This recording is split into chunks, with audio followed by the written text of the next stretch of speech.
You might recognize one or all of these books on the Yoga Sutras and the 8 limbs of yoga.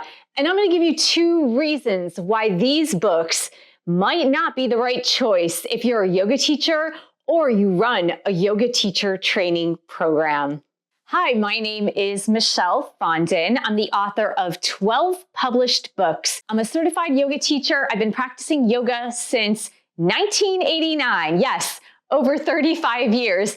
And I've been studying yoga philosophy since 2007. So it's been quite some time, almost 2 decades that I've been studying yoga philosophy. This is my new book, The 8 Limbs of Yoga for Modern Times, a practical guide to the Yoga Sutras of Patanjali. At the beginning of the video, I mentioned that there are 2 major reasons why the books that I showed and other books on the Yoga Sutras and the 8 limbs of yoga, why they might not be the best choice for the modern yogi, for the modern yoga student. The first reason is that all of those books were written by men, and most of those books were written by men who lived in ashrams. They were pure yogis, out of touch with modern life, with the exception of BKS Iyengar, but still, he came from a patriarchal society. He taught mostly men and was taught by men in the early days of his development. While I respect these yogis who brought to us the books, the knowledge of the Yoga Sutras and the 8 limbs of yoga, a lot of it does not pertain to the modern yogi.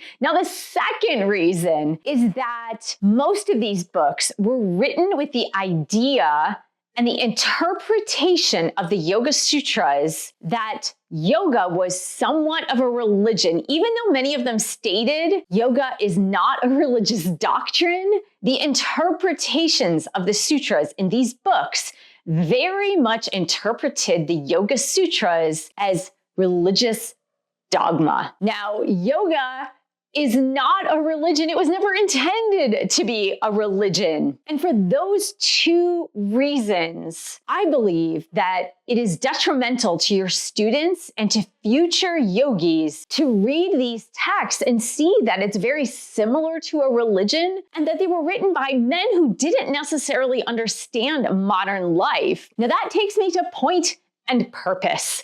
So for the 36 million yoga practitioners in the United States alone, a majority of them, well over 75% of them, are women. They are women teaching other women and women leading yoga teacher training programs. Now, that's not to say that's all of them. It's just to say that it's a majority of them. And even if you're a man running a yoga teacher training program, you know that about 90% of your yoga students that are taking yoga teacher training are women. So that leads me to the point and purpose. What is the point and purpose of learning yoga philosophy? The point and purpose of learning yoga philosophy is to anchor ancient yogic wisdom with the pertinence of teaching yoga. It's to help yoga teachers understand the ancient principles so that they can apply it not only to their lives, which is extremely important, but also to help their students understand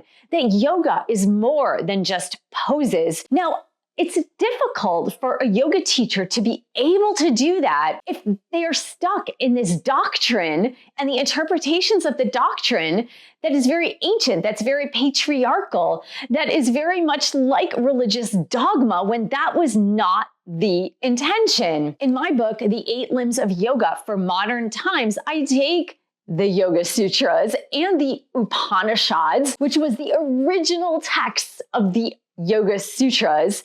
I take the Upanishads, the Yoga Sutras, and I thread them, just like the word sutra means, to thread or to weave. I thread them into modern times so that they are completely pertinent to the modern yogi. They're completely pertinent to modern life, and they have nothing to do with religion, because you know as well as I know that your students come to you from various religious backgrounds, various cultural backgrounds, and some of them don't even believe in any type of religion. And so I extracted the knowledge from the original Yoga Sutras, from the original Upanishads, and I help the yoga student, the yoga practitioner, the yoga teacher to understand, how does this pertain to me? Because that is the point and purpose. That is what is the most important of any text that you read, is how is this pertinent to me in my life? That's what everyone wants to know. Knowledge for the sake of knowledge is lost, but knowledge that you can apply to yourself, to your life, and to your student's life is something of value. So I hope that you will consider the 8 limbs of yoga for modern times, for your yoga teacher training, for your yoga teaching, and to help apply these ancient yogic principles into your daily life. Now, all the links are below. You can click on the links. You can look at the book. I have all the formats on Amazon. And I hope that you consider adopting this to your yoga teacher training program. Thanks so much for listening, and I'll see you real soon.